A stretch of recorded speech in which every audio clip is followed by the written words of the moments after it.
मई 1999 Kargil, Jammu Kashmir, 18,000 feet की ऊंचाई, हड्डियों को जमा देने वाली ठंड। आम इंसान ऐसी जगह पे चंद घंटे भी जिंदा नहीं रह सकता।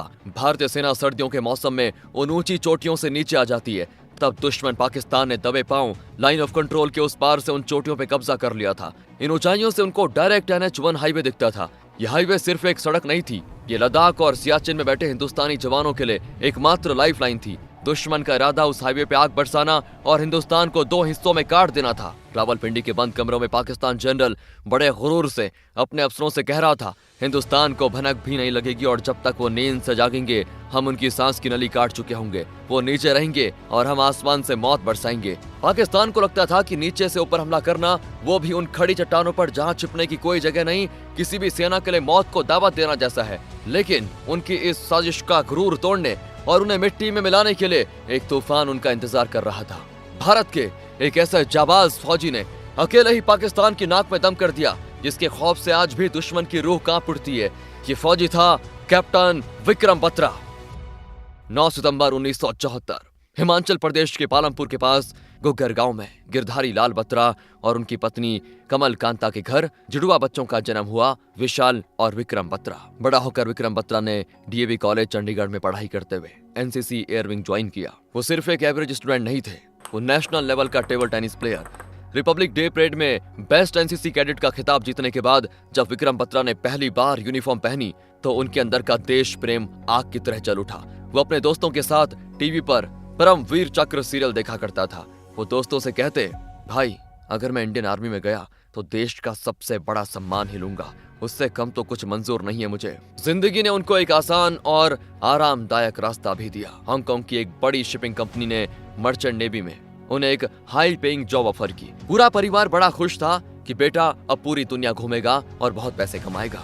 लेकिन ज्वाइनिंग से ठीक कुछ दिन पहले विक्रम अपने पिता के पास गए। उन्होंने अपने पिता से कहा, पापा पैसे तो बहुत मिलेंगे पर मेरी मंजिल वहां नहीं है। मेरा दिल तो इस देश की मिट्टी से जुड़ा हुआ है। मुझे इंडियन आर्मी की यूनिफॉर्म पहननी है, क्योंकि देश की सेवा करने से बड़ा कोई पैसा या रुतबा इस दुनिया में नहीं है। उस एक पल ने तय कर दिया था कि विक्रम बत्रा की किस्मत में समंदर की लहरें नहीं बल्कि कारगिल की खून से सनी बर्फीली चोटियां लिखी थी। 1996 में कमांड डिफेंस सर्विसेज का एग्जाम क्लियर करके और SSB इंटरव्यू में टॉप 35 में आकर विक्रम पहुंचे इंडियन मिलिट्री एकेडमी देहरादून में। मानेकशॉ बटालियन की जिस और कंपनी में उनकी ट्रेनिंग शुरू हुई। 6 दिसंबर 1997 विक्रम बत्रा लेफ्टिनेंट विक्रम बत्रा बन गए। उन्हें 13th battalion Jammu and Kashmir rifles में कमीशन मिला। उनकी पहली पोस्टिंग हुई जम्मू और कश्मीर के बारामूला डिस्ट्रिक्ट में सोपोर नाम की जगह पे। 1990 के आखिर में सोपोर को कश्मीर का कंधार कहा जाता था। यह जगह आतंकवादियों की गोद थी। एक दिन एक इंटेंस एनकाउंटर चल रहा था। गोलियों की आवाज से पूरा इलाका गूंज रहा था। अचानक एक गोली आई जो सीधे विक्रम बत्रा के लिए थी, पर उनके एक जवान ने बीच में आकर वो गोली अपने सीने पर झेल ली। जवान वहीं शहीद हो गया। उस दिन विक्रम बत्रा पूरी तरह टूट गए थे। उस शहीद जवान के खून ने विक्रम बत्रा के अंदर के गुस्से और जिम्मेदारी को और बढ़ा दिया था। 1984 में ऑपरेशन मेघदूत के तहत जब इंडिया ने सियाचिन पर अपना तिरंगा फहराया था, तब से पाकिस्तान आर्मी के जनरल परवेज मुशर्रफ के सीने में आग जल रही थी। 1998 में जब नवाज शरीफ ने उसको आर्मी चीफ बनाया तो उसे लगा कि अब बदला लेने का वक्त आ गया है। सितंबर 1998 में मुशर्रफ और उसके खास अफसरों ने नवाज शरीफ की नाक के नीचे एक खुफिया ऑपरेशन का ब्लूप्रिंट तैयार किया। कारगिल का तापमान सर्दियों में -40 डिग्री तक गिर जाता था, जिसके कारण भारतीय सेना उन चोटियों से नीचे आ जाती थी। मुशर्रफ का प्लान था, जब हिंदुस्तानी फौज नीचे आएगी हम अपने फौजियों को उन खाली चोटों पर बैठा देंगे। उनका टारगेट था NH-1 हाईवे जो लेह और कश्मीर को जोड़ता था। अगर इस हाईवे पर कब्जा हो गया तो सियाचिन और लद्दाख का इंडिया से कनेक्शन टूट जाएगा। एक तरफ ये नापाक मंसूबे रचे जा रहे थे और दूसरी तरफ फरवरी 1999 में भारत के प्रधानमंत्री अटल बिहारी वाजपेयी दोस्ती का हाथ बढ़ाते हुए दिल्ली से लाहौर बस सर्विस शुरू करते हैं। लेकिन भारत को कहां पता था कि जिस वक्त हम उनको गले लगा रहे हैं वो हमारी पीठ के पीछे खंजर घोंपने के लिए अपने हथियार धार कर रहे थे। आतंकवादियों के बेस में पाकिस्तान आर्मी के नॉर्दर्न लाइट इन्फेंट्री के हजारों जवान LOC क्रॉस करके कारगिल के इन पहाड़ों में अपने बंकर्स बना चुके थे। वो वहां भारी मात्रा में गोला बारूद, राशन, मशीन गन्स और एंटी एयरक्राफ्ट गन्स जमा कर चुके थे। 3 मई 1999 लद्दाख के बटालिक सेक्टर की 13,000 फीट की ऊंचाई पर स्थित एक सुनसान बर्फीली पहाड़ी। स्थानीय निवासी ताशी नमग्याल एक आम चरवाहा था जो पिछले कई घंटों से अपनी खोई हुई याक को ढूंढते हुए इस वीरान और जानलेवा चोटी तक आ पहुंचा था। ठंड से उसके हाथ सुन पड़ रहे थे। सांसें उखड़ रही थी। आज उसकी किस्मत में अपनी खोई हुई याक को पाना नहीं लिखा था। थक हार कर जब ताशी ने आराम करने के लिए पत्थर का सहारा लिया और अपनी दूरबीन निकालकर आगे की बर्फीली चोटियों का नजारा देखना शुरू किया, तब उसे दूर एक पहाड़ी की चोटी पर कुछ अजीब सा दिखाई दिया। वहाँ काले कपड़ों में लिपे हुए करीब 6 लोग हाथों में बड़े बड़े औजार लिए बर्फ और पत्थरों को हटाते हुए दिख रहे थे। ताशी तुरंत समझ गया था कि ये इस इलाके के लोग नहीं हैं। इन बर्फीली तूफानों के बीच इतनी ऊंचाई पर कोई आम इंसान बर्फ क्यों खोदेगा? ताशी बिना एक पल गवाए वहां से भागा। अगली सुबह उसने ये खबर भारतीय फौज की नजदीकी पोस्ट तक पहुंचा दी। भारतीय फौज को जब ये खबर मिली तो उन्होंने इसे बिल्कुल हल्के में नहीं लिया। 5 मई को जाट रेजिमेंट के नौजवान, निडर और जोश से भरे अफसर लेफ्टिनेंट सौरभ कालिया के नेतृत्व में 6 लोगों की एक पेट्रोल टीम को उस चोटी की जांच के लिए रवाना कर दिया गया। लेफ्टिनेंट सौरभ कालिया और उनके 5 साथी हाथों में अपनी राइफल्स थामे पहाड़ी की तरफ बढ़ रहे थे। कई घंटों की थका देने वाली चढ़ान के बाद वो उस इलाके में पहुंचते हैं जहां ताशी नमगैल ने उन काले सायों को देखा था। उन्होंने उस बर्फीली चोटी का चप्पा चप्पा छान मारा। जब उन्हें कुछ नजर नहीं आया तो एक पल के लिए सबको लगने लगा शायद नमगैल को देखने में कोई भूल हुई होगी या शायद वो लोग वहां से जा चुके थे। लेकिन वो दुश्मन के बिल्कुल आंगन में खड़े थे और दुश्मन उन्हें अपनी स्नाइपर के स्कोप से देख रहा था। अचानक पहाड़ के एक खुफिया हिस्से से गोली बरसने लग जाती है। हमारे जवान तुरंत पोजीशन लेते हैं और दूसरी तरफ से गोलीबारी शुरू हो जाती है। लेकिन स्थिति बेहद खराब थी। दुश्मन ऊंचाई पर बैठा था और गिनती में कई ज्यादा था। कई घंटों तक दोनों तरफ से गोलीबारी चलती रही। धीरे धीरे कालिया और उनकी टीम की गोलियां खत्म होने लगती हैं। वो तुरंत बेस कैंप से रेडियो पर बैकअप मंगवाते हैं। लेकिन जब तक बैकअप टीम वहां पहुंचती, पाकिस्तान की बुज़दिल फौज ने अपने संख्या बल का फायदा उठाकर हमारे इन 6 जवानों को घेर कर बंदी बना लिया था। पाकिस्तानी फौज ने इंसानियत की सारी हदें पार कर दी। लगातार 22 दिनों तक उन्होंने हमारे इन 6 जवानों को वो मानसिक और शारीरिक टॉर्चर किया जिसके बारे में सोचकर आज भी हमारे रोंगटे खड़े हो जाते हैं। उन बेरहमों ने हमारे जवानों के नाक, कान और हाथ काट दिए। उनकी आंखें फोड़ दी गई और कानों में गर्म लोहे की रॉड्स डाली और अंत में जब उनसे कुछ उगलवा नहीं पाए तो उन्हें बड़ी बेरहमी से शहीद कर दिया गया। 9 मई 1999 को पाकिस्तान आर्मी ने अपनी ऊंचाई का फायदा उठाते हुए इंडिया की तरफ ताबड़तोड़ आर्टिलरी और मोर्टार फायर शुरू किया। एलओसी पर मौजूद हमारी सारी यूनिट्स हाई अलर्ट पर आ गई। 10 से 15 मई के बीच जब इंडियन आर्मी ने अपने जेट्स और ग्राउंड पेट्रोल्स के जरिए एक सर्च ऑपरेशन चलाया तो जो रिपोर्ट सामने आई उसने दिल्ली में बैठे बैठे सभी बड़े अफसरों के पैरों तले जमीन खिसका दी। इंटेलिजेंस और ग्राउंड रिपोर्ट से साफ हो गया था कि पाकिस्तानी सेना के लगभग 5000 ट्रेंड सैनिक बड़े पैमाने पर एलओसी क्रॉस करके कारगिल, द्रास और बटालिक सेक्टर के लगभग 65 स्क्वायर किलोमीटर एरिया में फैल चुके हैं। वो 132 अलग अलग ठिकानों पर कब्जा जमा कर बैठे थे और सबसे डरावनी बात यह थी कि वो समुद्र तल से 18,000 फीट की ऊंचाई पर ऐसे मजबूत बंकर्स में थे जहां से नीचे आती हुई हमारी किसी भी टुकड़ी को वो एक झटके में भून सकते थे। 25 मई 1999 नई दिल्ली। कमरे में भारत के प्रधानमंत्री अटल बिहारी वाजपेयी, रक्षा मंत्री George Fernandes, army chief general V P Malik और एयरफोर्स चीफ एवाई टिपनिस मौजूद थे। वाजपेयी जी कहते हैं, मलिक जी मुझे सीधे शब्दों में बताइए स्थिति जमीन पर कितनी खराब है। जनरल वीपी मलिक ने नक्शा खोलते हुए जवाब दिया, सर दुश्मन टॉप पीक्स पे बैठा है। टोलोलिंग पॉइंट 5140 सब उनके कब्जे में है। उनके पास हैवी आर्टिलरी है। नीचे से ऊपर डायरेक्ट हमला करना मतलब हमारे जवानों को सीधा मौत के मुंह में धकेलना है। लेकिन चाहे जो भी हो जाए हमारी सेना 1 इंच भी पीछे नहीं हटेगी। वाजपेयी जी ने कहा, यह सिर्फ सरहद पर घुसपैठ नहीं है मलिक जी, ये भारत की पीठ पर खंजर है। टिपनिस जी एयरफोर्स को ऑपरेशंस के लिए तैयार करें। पाकिस्तान ने अभी तक हमारा दोस्ती का रूप देखा है और अब वो हमारा गुस्सा देखेगा। इस हरकत का ऐसा जवाब दो कि उनकी आने वाली नस्लें भी याद रखें। वाजपेयी जी की इस मंजूरी ने पूरा खेल बदल दिया। 26 मई 1999 को भारतीय वायुसेना के MiG-21, MiG-27 और जैगुआर फाइटर जेट्स आसमान को चीरते हुए आग उगलते हुए मौत के फरिश्तों की तरह पाकिस्तानी ठिकानों पर टूट पड़े। इन फाइटर जेट्स ने दुश्मनों के सप्लाई बेसिस, अम्यूनिशन डेपो और बंकर्स पर प्रिसीजन बॉम्बिंग शुरू कर दी। पहाड़ियों पर एक के बाद एक भयानक धमाके होने लगे। अब उन बर्फीली चोटियों पर आराम से बैठे पाकिस्तानी जवानों के ऊपर बर्फ नहीं मौत बरस रही थी। दुश्मन की सप्लाई लाइन काट दी गई। उनके पास ना राशन बचा ना नया अम्यूनिशन। वो पहाड़ों की चोटियों पर कैद हो गए। अब उन्हें सिर्फ मौत का इंतजार था जो भारतीय जवानों के रूप में नीचे से ऊपर की तरफ बढ़ रहा था। इसी बीच डिप्लोमेसी के मोर्चे पर भी भारत ने पाकिस्तान को ढेर कर दिया था। अमेरिका के राष्ट्रपति बिल क्लिंटन से लेकर यूरोपियन यूनियन तक सब ने पाकिस्तान की इस नापाक हरकत की कड़ी निंदा की। चारों तरफ से घिरे हुए पाकिस्तान को समझ नहीं आ रहा था कि वो क्या करे, लेकिन 10 जून को पाकिस्तान ने लेफ्टिनेंट सौरभ कालिया और उनके 5 साथियों के बेरहमी से काटे गए शव को भारत को सौंपा। जब इन शहीदों के शरीर बेस कैंप पहुंचे तो हर एक फौजी का खून खौल उठता है। हिंदुस्तान की सेना में अब बदले की आग ऐसी भड़क चुकी थी कि हर जवान सिर्फ एक ही बात सोच रहा था, खून का बदला खून। इन्हीं आग बबूला फौजियों के बीच एक नौजवान अफसर खड़ा था। ये थे लेफ्टिनेंट विक्रम बत्रा। अपने भाई जैसे साथियों की ऐसी दर्दनाक हालत देखकर बत्रा का खून खौल उठा था। उन्होंने सोच लिया था कि जब तक इन चोटियों को दुश्मन के खून से धोकर वहां तिरंगा नहीं लहरा देंगे, वो चैन की सांस नहीं लेंगे। 17 जून 1999 कारगिल वॉर अब चरम पे था।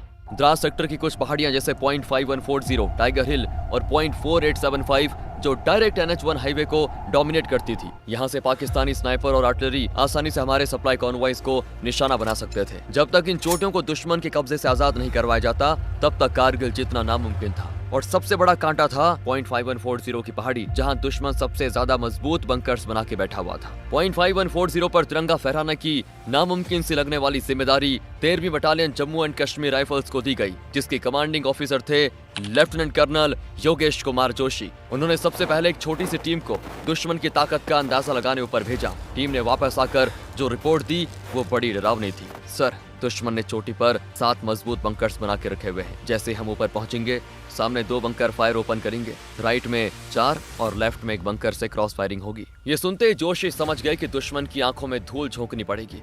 उन्होंने एक खतरनाक प्लान बनाया, दुश्मन को 2 अलग अलग दिशाओं से घेर कर मारना। प्लान के मुताबिक लेफ्टिनेंट संजीव सिंह जामवाल अपनी ब्रावो कंपनी को लेकर ईस्ट से हमला करेंगे और दूसरी तरफ से लेफ्टिनेंट विक्रम बत्रा अपनी डेल्टा कंपनी को लेकर साउथ से चढ़ाई करेंगे। तय ये हुआ था कि रात के घने अंधेरे और आर्टिलरी फायर के शोर में चढ़ाई की जाएगी। 19 जून की रात 8:30 बजे दोनों कंपनियों ने अपने हथियारों के साथ पहाड़ पे चढ़ना शुरू कर दिया। नीचे से हमारी आर्टिलरी लगातार फायर कर रही थी ताकि दुश्मन का ध्यान भटकता रहे। सुबह के 3:15 बज चुके थे। जामवाल की टीम दुश्मन के ठिकाने से कुछ ही दूर पर थी। अब क्योंकि हमारे जवान चोटी से बेहद करीब थे, नीचे से आर्टिलरी फायर को रोक दिया गया। लेकिन जैसे ही तोपें शांत हुई, चोटी पर बैठे पाकिस्तान चूहों की तरह अपने बिलों से बाहर निकल आए।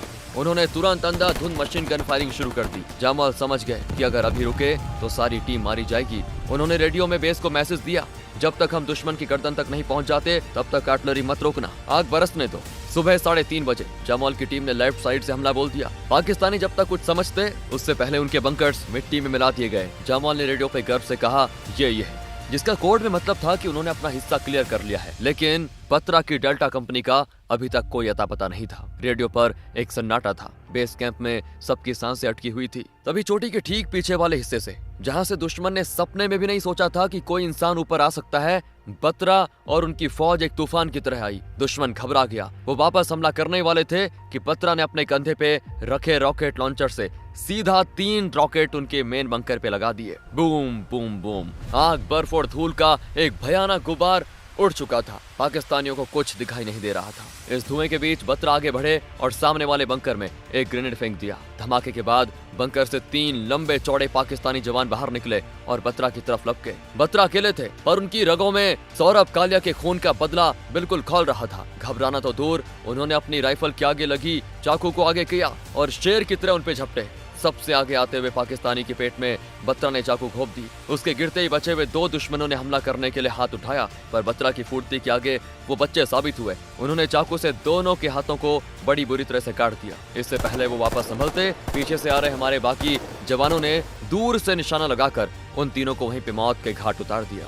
सुबह 4:35 को सूरज की रोशनी में हमारा तिरंगा चमक रहा था। 514 आजाद हो चुका था। बत्रा ने अपने रेडियो ऑन किया और कहा, दिस इज बत्रा, ये दिल मांगे मोर। उस रात एक भी भारतीय फौजी शहीद नहीं हुआ। इस नामुमकिन को मुमकिन करने वाले लेफ्टिनेंट विक्रम बत्रा के इस असाधारण वीरता के लिए उन्हें मैदान जंग में ही कैप्टन के रैंक पर प्रमोट कर दिया गया। .5140 जीतने के बाद भी जंग खत्म नहीं हुई थी। अब निशाना था .4875। इस पहाड़ी की चढ़ाई लगभग 70 से 80 डिग्री तक खड़ी थी। ये बिल्कुल एक सपाट इमारत पर चढ़ने जैसा था, और वो भी 16,000 फीट की ऊंचाई पर, जहां बर्फीली हवाएं हड्डियों को जमा कर रही थी और ऑक्सीजन की कमी से फेफड़े फटने लगे थे। जुलाई का महीना शुरू हो चुका था। कैप्टन बत्रा की हालत बहुत खराब थी। उन्हें तेज बुखार था। पिछले ऑपरेशंस की थकान और चोट ने उनका शरीर बिल्कुल निचोड़ दिया था। लेफ्टिनेंट कर्नल जोशी जानते थे कि बत्रा की हालत ठीक नहीं है, इसलिए उन्होंने सोचा कि बत्रा को बेस पे आराम करने दिया जाए। पर जब बत्रा को यह पता चला तो वो सीधे अपने कर्नल के पास गए और कहा कि सर, या तो मैं जीत का तिरंगा लहरा कर वापस आऊंगा या उस तिरंगे में लिपट कर आऊंगा, पर सर मैं आऊंगा जरूर। 6 जुलाई की रात बत्रा और उनकी डेल्टा कंपनी के 25 सेना के जवान हथियारों से लैस इस खड़ी चढ़ाई पर निकल पड़े। प्लान के हिसाब से उन्हें ऊपर पहुंचकर कैप्टन नगाप्पा की टुकड़ी के साथ मिलना था, जो उनसे पहले आगे बढ़ चुकी थी। सुबह के करीब 3 बजे बत्रा और उनकी टीम आधी चढ़ाई पूरी कर चुके थे। तभी उन्हें ऊपर से लगातार गोली चलने की आवाजें आई। उन्हें नगाप्पा की टुकड़ी दिखाई दी। उन्होंने अपनी जान पे खेलकर दुश्मन के 2 मजबूत बंकर्स को तबाह कर दिया। बत्रा को देखते ही नगाप्पा की टीम का हौसला बिल्कुल दोगुना हो गया था। दुश्मन की एक मशीन गन की पोजीशन एक पतले से रास्ते पर ऐसी जगह लगी हुई थी कि आगे बढ़ना मौत को गले लगाने जैसा था। बत्रा ने वो फैसला लिया जो कोई आम इंसान नहीं ले सकता। उन्होंने सीधे सामने से हमला करने का तय किया। दुर्गा माता की जय। बत्रा ने दहाड़ लगाई और अपनी AK-47 से गोलियां बरसाते हुए सीधा दुश्मन के बंकर की तरफ दौड़े और दुश्मन दंग रह गया। इस पागलपन को देखकर बत्रा ने 5 पाकिस्तानी जवानों का सीना छलनी कर दिया।